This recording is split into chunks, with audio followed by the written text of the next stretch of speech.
तो हेलो दोस्तों, अब देखिए दोस्तों, आज मैं आपके लेके आया हूँ प्रश्नावली 13 के डी का पार्ट 3। पार्ट 3 में मैं आपको क्वेश्चन नंबर 7 से बताऊंगा। दोस्तों, यदि आपने पार्ट 1 और 2 नहीं देखा है तो डिस्क्रिप्शन में उसका लिंक दिया गया है, आप वहाँ से जाकर देख सकते हैं। ठीक है दोस्तों, तो चलिए दोस्तों हम क्वेश्चन नंबर 7 को पढ़ते हैं। तो जो क्वेश्चन नंबर 7 है उसने बोला है भुजाओं 5 सेंटीमीटर और 12 सेंटीमीटर और 13 सेंटीमीटर वाले एक समकोण त्रिभुज ABC को भुजा 12 सेंटीमीटर के परितः घुमाया जाता है। इस प्रकार प्राप्त ठोस का आयतन ज्ञात कीजिए। तो ध्यान दीजिए दोस्तों, भुजा जो क्या क्या दिया है, एक भुजा दिया है 5 सेंटीमीटर, एक 12 सेंटीमीटर और एक क्या दिया है 13 सेंटीमीटर। तो सबसे पहले हम आकृति को बनाते, ठीक है, क्योंकि किसके परितः घुमाया जा रहा है, 12 सेंटीमीटर के परितः घुमाया जा रहा है। तो जो घूमेगा वो तो सीधा खड़ा होगा। ध्यान दीजिए, ये मान लीजिए क्या है, आकृति है। तो ये जो है भुजा 12 सेंटीमीटर है और जिस पे घुमाया जा रहा है सबसे छोटी भुजा होगी, क्योंकि वो त्रिज्या होगी। और कितने पे जो ये जो सबसे बड़ी भुजा होती है वो कर्ण होती है। ठीक है, तो कर्ण, इसमें कुल भुजाएं कौन कौन सी दी गई हैं उसको लिख लीजिए। और भुजा लिखने से पहले इसके मान दीजिए ये A हो जाएगा, ये B हो जाएगा, ये C। इसके बिंदुओं को हम मान देते हैं। ठीक है, अब इस पर एक बात और ध्यान दीजिएगा, ये जो सबसे बड़ी भुजा है ये कर्ण होती है, यानी 13 सेंटीमीटर सबसे बड़ी भुजा, और 12 सेंटीमीटर के परितः घुमाया जा रहा है, ये लंब हो जाएगा। और जो सबसे छोटी भुजा होगी वो क्या हो जाएगी, आपकी त्रिज्या यानी आधार हो जाएगा। अगर हम इसको ऐसे बना दें और यहाँ पे गोला बना दें तो ये शंकु बन जाएगा ना। तो ये शंकु के आकार का ही चलेगा। ठीक है, और इसको हम परितः ऐसे गोल गोल ऐसे गोला में इसको घुमाएंगे तो 12 तो अपनी जगह पड़ा रहेगा, त्रिज्या घूमेगा। ठीक है, तो करना क्या है, यही बोला है, इसमें घुमा दिया जाए तो ठोस का आयतन ज्ञात कीजिए। ठीक है, तो चलिए दोस्तों हम ठोस का आयतन ज्ञात कर लेते हैं। तो ध्यान दीजिएगा, सबसे पहले इसमें हमें मिल जाएगा क्या, त्रिज्या। तो त्रिज्या को लिख लीजिए, त्रिज्या जो होगा स्मॉल r। तो जो सबसे छोटी भुजा होगा आपकी त्रिज्या हो जाएगी 5 सेंटीमीटर, जिस पे घुमाया जा रहा है। ठीक है, ये 5 सेंटीमीटर आपका क्या निकल गया, त्रिज्या। और जिस पे घुमाया जा रहा है वो आपकी क्या होगी, हाइट 12 सेंटीमीटर। तो 12 सेंटीमीटर ये आपकी क्या हो गई, हाइट हो गई। ठीक है, अब बोला शंकु का आयतन ज्ञात कीजिए। तो शंकु का आयतन मतलब वो ठोस पृष्ठ है, वो शंकु ही बनेगा। दोस्तों जब इसको हम गोला गोला घुमाएंगे तो शंकु, यहाँ देखिए अगर ऐसे डाट डाट करके बना दिया जाए और यहाँ से ऐसे डाट डाट डाट डाट, तो देखिए शंकु के एक आकार का बन गया कि नहीं बन गया। तो इसी को हम गोला गोला घुमाएंगे तो एक शंकु के आकार का ये आकृति बनेगा। तो इसलिए हम शंकु के आयतन का फार्मूला लगाकर इसको हम ज्ञात कर लेंगे। ठीक है, तो चलिए देखिए दोस्तों, शंकु के आयतन का फार्मूला क्या होता है। तो यहाँ लिखिए शंकु का आयतन, शंकु का आयतन। तो शंकु के आयतन का फार्मूला क्या होता है दोस्तों, 1/3 पाई r स्क्वायर h। ठीक है, ये फार्मूला होता है। तो क्या करना है, इसमें आपको सभी मानों को रख देना है। तो क्या यहाँ लिखिए 1/3 और पाई का मान आपको पता है, या पाई का मान रखना चाहे तो रखिए, नहीं मत रखिए, इसमें मत रखिए। ठीक है, इनटू, क्योंकि रखने के लिए कुछ बोला ही नहीं तो जाने दे, छोड़िए। r का मान कितना है 5, तो 5 का स्क्वायर करेंगे इंटू h का मान कितना दिया है 12, तो यहाँ पे 12 रख देंगे। चलिए ध्यान दीजिए, 3 से काटेंगे इसको, 3 चौके 12 और 3 चौके 12 होगा। तो यहाँ बचा कितना, 5 का वर्ग आ जाएगा 25 और गुणते पाई है और गुणते कितना बचेगा 4। तो 25 चौका 100, यानी जब गुणा करेंगे तो 100 पाई आ जाएगा। ठीक है, वो भी क्या, घन से आयतन निकाल रहे हैं और सेंटीमीटर में दिया है, तो ये घन सेंटीमीटर आपका क्या निकलेगा, यही आपको आंसर कर देना है। ठीक है, ये आपका क्या हो जाएगा, आंसर हो जाएगा। इसी को आपको क्या कर देना है, आंसर कर देना है। समझ में आया दोस्तों। तो चलिए दोस्तों हम नेक्स्ट क्वेश्चन की तरफ चलते हैं, क्वेश्चन नंबर 8।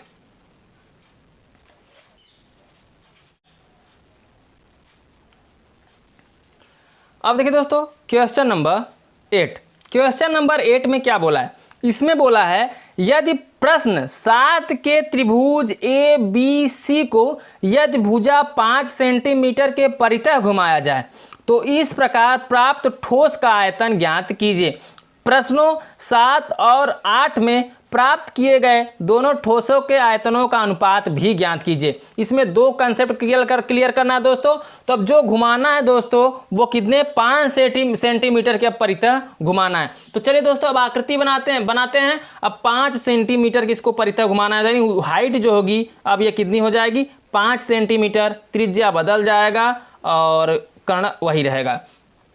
ठीक है, तो अब इसकी भुजाओं को हम मान लेते हैं। तो भुजा हमने क्या माना है, इसको ए, इसको बी मान लीजिए, इसको सी मान लीजिए। ठीक है, ये अब 5 सेंटीमीटर के परितः घुमाया जाए तो ये 5 सेंटीमीटर हाइट हो जाएगा, त्रिज्या चेंज हो जाएगा। अब यहाँ 12 सेंटीमीटर क्या हो जाएगा, त्रिज्या हो जाएगा। और आपका कर्ण कितना है, 13 सेंटीमीटर, तो कर्ण को आपको 13 सेंटीमीटर यहाँ पे कर देना। ठीक है, अब चलिए इस क्वेश्चन को हम हल करते हैं।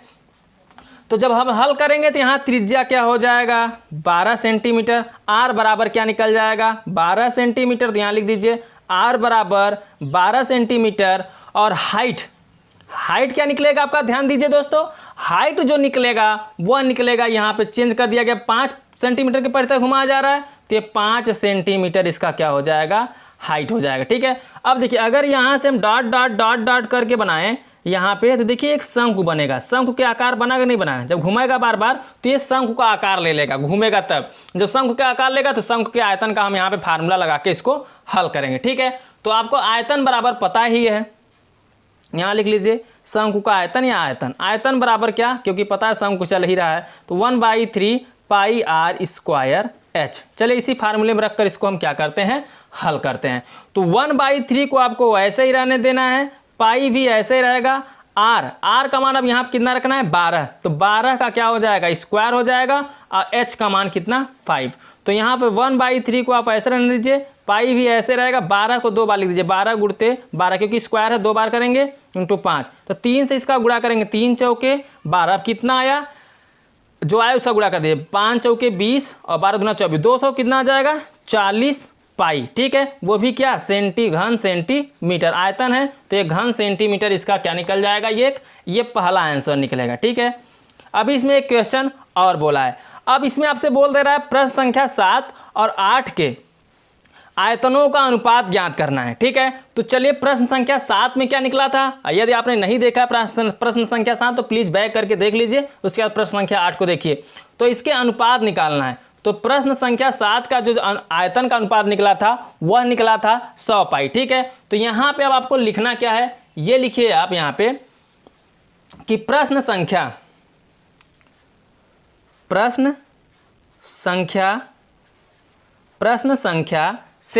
ठीक है, 7 से बने त्रिभुज, सॉरी दोस्तों शंकु चल रहा है ना, हाँ, तो प्रश्न संख्या 7 से बने शंकु, यहाँ लिखिए शंकु का आयतन बटे प्रश्न संख्या 8 से बने शंकु का आयतन, इसका अनुपात आपको निकालना है, इन्हीं दोनों का, प्रश्न संख्या 7 और 8 का जो शंकु का आयतन बना है इन्हीं का अनुपात निकालना है। तो जो प्रश्न संख्या 7 से बना है वो कितना निकला है, 100 पाई। ठीक है, और जो प्रश्न संख्या 8 से बना है अभी देखिए 240 पाई, कितना निकला, 240 पाई। इनका अनुपात पूछा है तो देखिए पाई से पाई कट जाए, 1 0 से 1 0 कट जाएगा, बचेगा कितना, 10/24। तो ये भी कट जाएगा, 2 पंचे 10 और 2 से काटेंगे कितना आ जाएगा, 12। तो 5:12 इनका प्रश्न संख्या 7 और 8 का जो अनुपात निकालेंगे 5 कितना आ जाएगा दोस्तों, 12 आ जाएगा। यही आपका क्या हो जाएगा, आंसर हो जाएगा। इसी को आपको क्या कर देना है दोस्तों, आंसर कर देना है। ठीक है दोस्तों, तो चलिए अब हम नेक्स्ट क्वेश्चन पे चलते हैं, क्वेश्चन नंबर 9।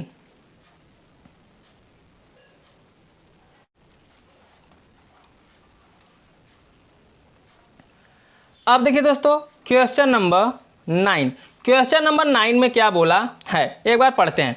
तो क्वेश्चन नंबर 9 बोला है, गेहूं की एक ढेरी 10.5 मीटर व्यास और 3 ऊंचाई यानी ऊंचाई 3 मीटर वाले एक शंकु के आकार की है, इसका आयतन ज्ञात कीजिए। इस ढेरी को वर्षों से बचाने के लिए कैनवास से ढका जाता है, वांछित कैनवास का क्षेत्रफल ज्ञात कीजिए। कैनवास यानी देखिए शंक्वाकार का होता है, उससे क्या हो रहा है, ढका जा रहा है, तो उसका क्षेत्रफल आपको ज्ञात करना है। तो देखिए दोस्तों सबसे पहले इसमें क्या क्या दिया है उसको लिख लीजिए। ठीक है, लिखने के बाद तब हम इसको हल करते हैं।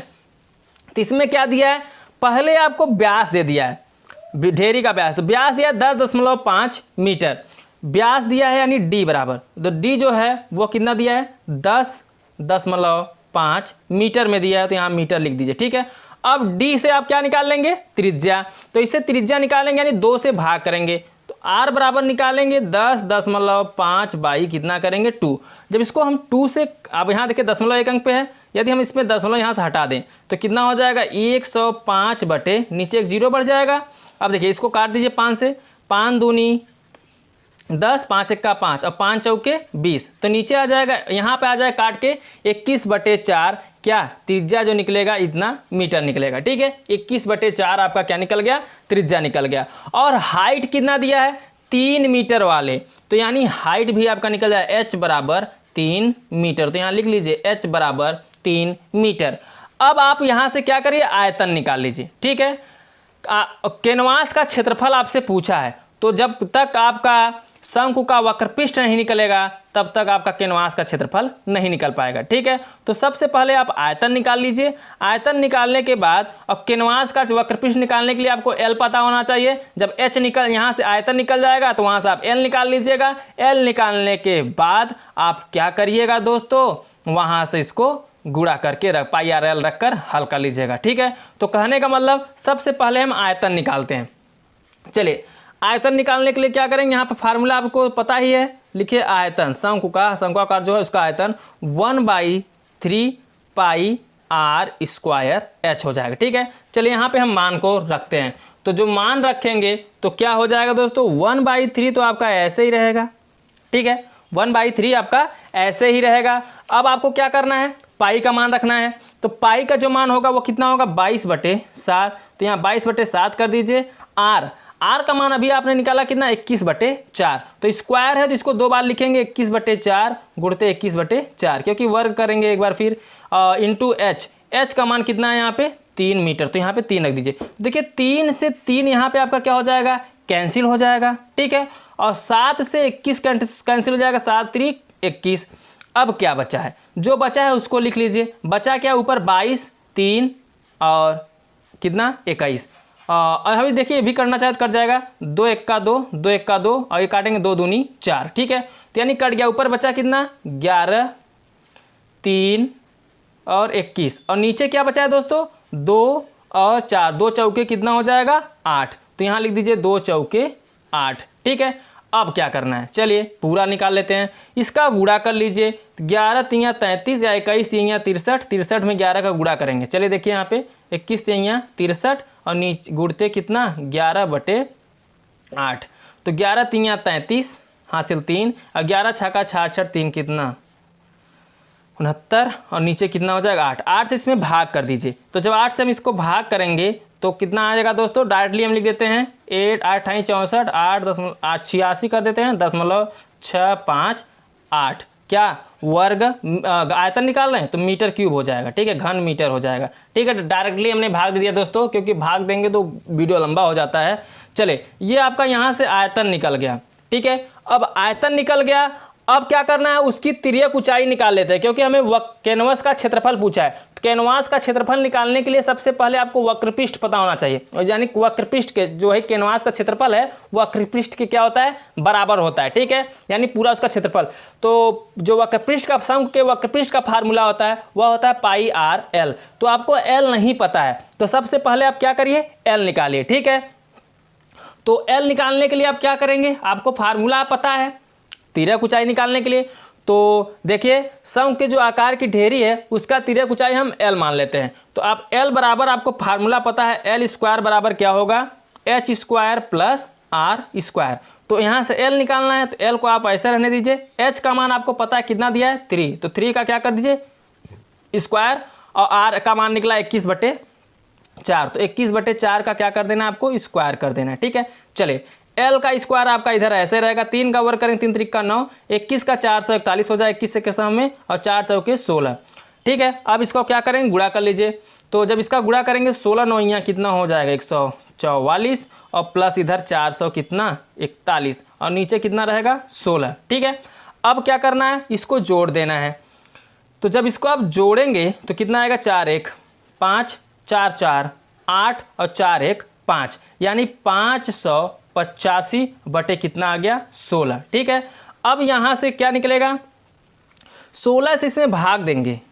ठीक है, जब इसको 16 से इसको काटेंगे तो डायरेक्टली अब लिख देते हैं दोस्तों, तो आ जाएगा आपका 36.526 क्या मीटर आएगा, इतना मीटर आएगा। लेकिन हमें एल स्क्वायर नहीं चाहिए, हमें चाहिए क्या, एल चाहिए। तो एल निकालने के लिए क्या करेंगे, इस पर वर्गमूल लग जाएगा, तो क्या हो जाएगा 36.5626। तो एल बराबर अब आपको कितना मिल जाएगा, 36 का वर्गमूल, यहाँ 36 का 6 हो जाएगा और दशमलव के बाद आपका आ जाएगा 046। ठीक है, इतना मीटर आपका क्या निकलेगा, तिर्यक लंबाई। हमने डायरेक्ट निकाल दिया दोस्तों, क्योंकि गुणा भाग करने में ज़्यादा दिक्कत होता है, यहाँ पे वीडियो लंबा हो जाता है। ठीक है, वीडियो में अगर हम गुणा भाग करेंगे तो वीडियो ज़्यादा लंबा हो जाएगा। ठीक है दोस्तों, तो आपको तो वर्गमूल और मूल तो निकालना आता ही होगा, प्लीज़ निकाल लिया करिए। ठीक है, अब क्या करना होगा दोस्तों, हमें जो वांछित कैनवास का क्षेत्रफल ज्ञात करना है। तो यहाँ लिखिए वांछित कैनवास का क्षेत्रफल, वांछित कैनवास का क्षेत्रफल। तो जो वांछित कैनवास का क्षेत्रफल होगा वो शंकु के वक्रपृष्ठ के क्या होता है, बराबर, क्योंकि वहाँ कैनवास जो होता है वो तंबू के आकार का होता है। तो उसी प्रकार से क्या, जब कैनवास का क्षेत्रफल निकालना है तो वक्रपृष्ठ वही हो गया, पूरा क्षेत्रफल ही निकालना है। तो यहाँ लिख लीजिए शंकु के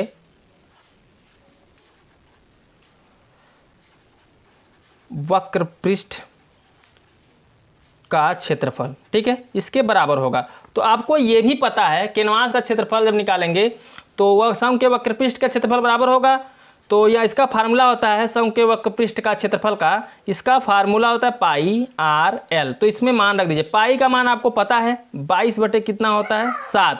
ठीक है, और आर का मान कितना है दिया है 21 बटे 4। ठीक, और एल का मान अभी आपने निकाला 6.046। तो यहाँ लिखिए 6.046।